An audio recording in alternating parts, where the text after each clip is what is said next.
लोकसभा चुनाव से पहले राहुल गांधी और अखिलेश यादव में हुई टकरार। समाजवादी पार्टी और कांग्रेस के बीच में खींचतान जारी। विधानसभा चुनाव के बीच में जारी जंग ने बढ़ाई विपक्षी एकता में शामिल नेताओं की टेंशन। समाजवादी पार्टी और कांग्रेस के टकराव से बीजेपी को मिलेगा बड़ा फायदा। लोकसभा चुनाव की नज़दीकियों के बीच में सत्ताधारी पार्टी बीजेपी को हराने के लिए विपक्षी एकता के माध्यम से बड़े बड़े दिग्गज नेताओं के द्वारा द्वंद्व पाला जा रहा है।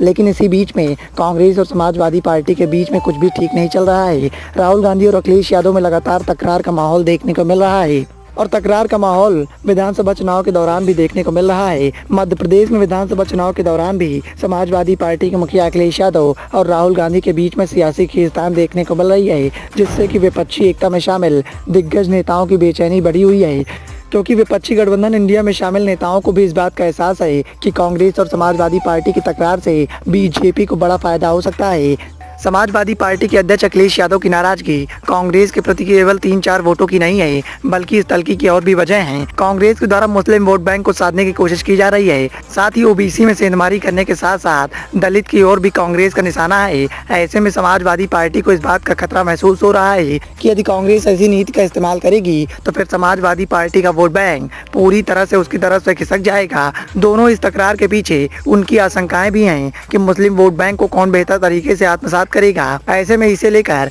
तू-तू मैं कि छाया मिशन 2024 के लोकसभा चुनाव में होने वाले गठबंधन में पड़ने की आशंकाएं जोर पड़ रही हैं। केवल कांग्रेस के प्रदेश अध्यक्ष अजय राय और मध्य प्रदेश के पूर्व मुख्यमंत्री कमलनाथ के बयान में ही समाजवादी पार्टी की नाराजगी नहीं बढ़ाई। समाजवादी पार्टी ये भी देख रही है कि किस तरह से कांग्रेस यूपी में बढ़ती महत्वाकांक्षाओं के लिए भविष्य में परेशानी खड़ी कर सकती है। खासतौर पर जब कांग्रेस ओबीसी सियासत पर जोर देना शुरू किया तो उसने जातिगत जनगणना की मांग का समर्थन किया, तो अखिलेश यादव ने इस पर तंज कसते हुए कहा कि ये तो चमत्कार हो गया। उनकी पार्टी के कई नेता कांग्रेस में शामिल हो रहे हैं। समाजवादी पार्टी छोड़कर इमरान मसूद हाल ही में कांग्रेस में वापस लौट गए। इससे पश्चिम यूपी में कांग्रेस को मुस्लिम समर्थन बढ़ सकता है। समाजवादी पार्टी ये मानकर चल रही है कि उसे दलित वोट बैंक में बड़ी हिस्सेदारी मिल सकती है, पर कांग्रेस ने पहली बार काशीराम को शिद्दत से याद करते हुए दलित को स्वयं से जोड़ने की मुहिम शुरू कर दी है।